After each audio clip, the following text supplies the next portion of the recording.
Abeelaa fi Abrish wal lolanii jiranii akkasumas immoo utuu abeelanii namoonni anaaf Abrish akka wal lolluuf yookiin adda fagaannuuf wantoota garaagaraa gochaa turtanii baga gammaddanii isiniin jedhee jira.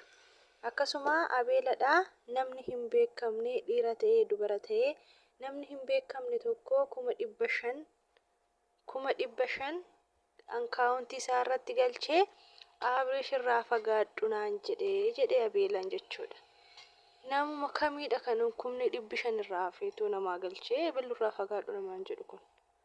Waynee nama meeqatu rakkataan jira. Isan gargaartanii yoo ajaa'ibuma qabdu bar. Annaa abeelaan akkas jedhee jechuudha. Nageenyiif jaalalli Waaqayyoo isiniif haa ta'u. Anis obboleettiin keessaan nagaa fayyaa kooti. Isinis bakka jirtanitti nagaa fayyaa naaf ta'aadha. Nagaan na bira jiraate isin biras haa jiraatu. Annaa akkuma argitanii abeelanii dhufee har'aa bifa gaddaa fi bifa aarii tokkoon kan inni dhufe. Annaa sababbiin inni dhufeefillee akkuma beekamu Abrishiin wal loleetiin jira jedhee dubbate jechuudha. Abrishiin wal lollee jira. Haa ta'uyyuu malee namoonni akka Abrishiidhaan adda fagaannuu fi akka Abrishiin wal lolluuf dhimma tokko gochaa turtanii gochoota tokko gochaa turtanii hojiinis haa ta'u haasa'anis haa ta'u warroon akkas gochaa turtanii baga milkooftan jechuufillee nu nama jecha namaatiin adda fagaannus miti. Haa ta'uyyuu malee wantoota tokkoon wal lollee jirra. Garuu immoo anaaf Abrishii nama kaleessa walitti makame yookiin immoo nama har'a xiqqimiidhaaf jedhee walitti dhufe osoo hin taane nama kaleessarraa nama duraanirraa wal beeku nama daa'imummaarraa wal beeku nama waliin guddate nama yeroo xiqqummaarraa yeroo waan qabnirraa kan nama walitti dhufeedha. Nama Abrish argate yookiin jedheetu nama Abrishitti dhiyaachuu yaadee miti. Ani Abrish yeroo homaa hin qabne yeroo nulachuu homaa hin qabnetti kan Abrishii fi ani gooddanyummaa turre. Kanarraa kan hafe Abrishiif ana qofallee osoo hin taane abbaan koo fi abbaan Abrishii namoota waan bu'aa bahii baay'ee dabarsanii hiriyyummaadhaan as gahanidha. Hanga har'aattis kan waliin jiranidha. Garuu immoo namoonni akka ani Abrishitti yookaan xiqqimiidhaaf siqee yookaan immoo bakka waan tokko irraa fayyadamuudhaaf itti siqeetti ilaaltanii kuni dogongora keessanii. Ani ofii kootirra darbe ani hojii mataa koon qaba. Hojii kanarraa mataa koorra darbe haga nama fayyaduutti kan ga'edha. Maatii koo bira darbee namoota rakkataa tokko hangan gargaarutti gaheera. Nama harka namaa eeggatu yookiin immoo xiqqimiif namatti dhiyaatu miti. Warroonni akkasitti yaaddanii baay'ee dogongortanii jirtanii dogongora keessan irraa baraa'ii.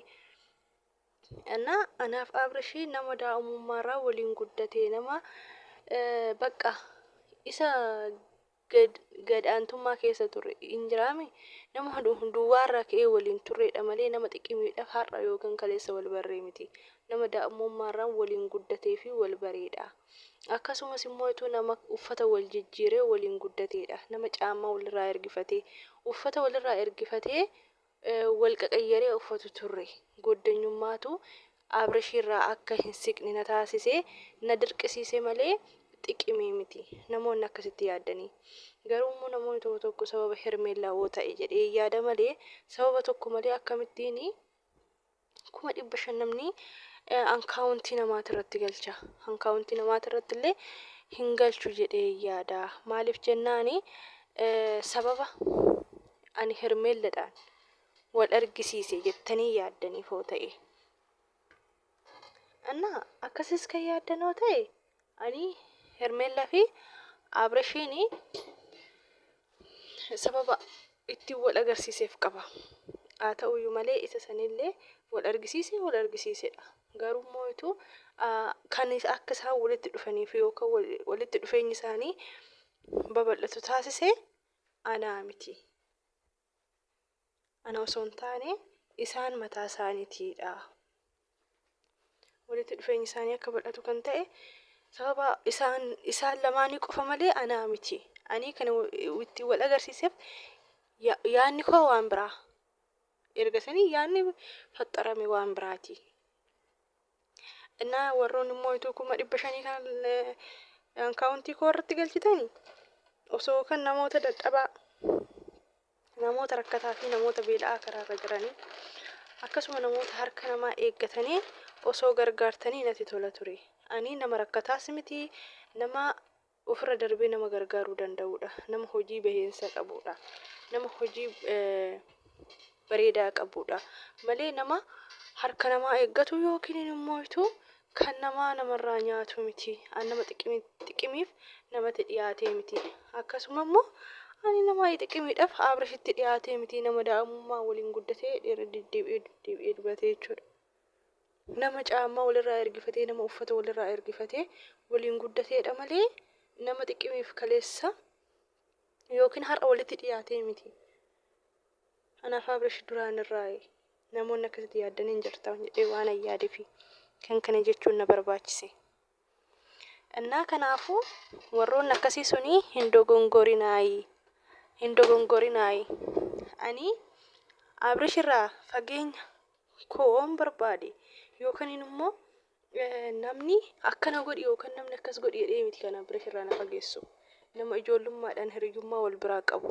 Nama ijoollummaadhaan waan baay'ee wal biraa qabu. Abreesh bichaa osoo hin taane Efreemsi. Isaan jenneen namoonni tokko kan na bira hin jiraanne yeroo yuunivarsiitii baradhu isaanii kan siif jirraa obboleessa obboleessa keenya jabaadhu jedhanii na jajjabeessanii chaanaalii kana bananii naaf kennan isaanidha. Ammallee bakka rakkootii kan na kaase. Ani takkittiidhaan ka'ee miti kanan bakka kana jiru. Yeroon baay'ee rakkadhee, yeroon baay'ee rakkoo keessa ture, yeroon akka morma koo gaccabsuu bira gahee isaanii bakka sanii kan na kaase.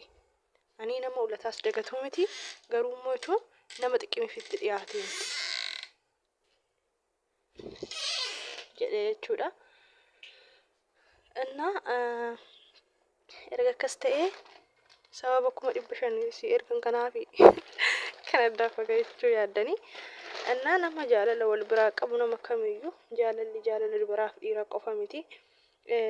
Jaalalli hiriyyummaa obbolummaatiillee jira. Innaa namoota akkasiitillee Waaqayyo addaan hin fageessinii. Namoonni walitti naquuf yaadan baay'een jiraachuu mala. Garuu immoo abbichi lamaan kana wal biraa qabaatee taanan jaalala wal biraa qabaatee taanan eenyuyyuu adda dhibee adda wanti jechuu hin danda'u. Fageessuu hin danda'u jechuudha. Innaa Abreesh garuu viidiyoo kana arginaan maal akka jedhu hin beeku jedhee ni dhagaa'ee yaada. Hin kolfa malee waan biraa maal jedha garuu 500 kana hin kolfa malee maal jedha jedhee. Innaa kolfa ta'uu isaatti bareeduma. Innaa akkasii viidiyoon Abeelan gadhiisee innaa nama gaddisiisa Abreeshii fi Abeelaa wal lolan jechuudha. Sobu birmoo bor wal jala seenanii dhufu. Innaa viidiyoo immoo isinii laayikii godhaa, sabiskiraayibii godhaa, sheerii godhaa.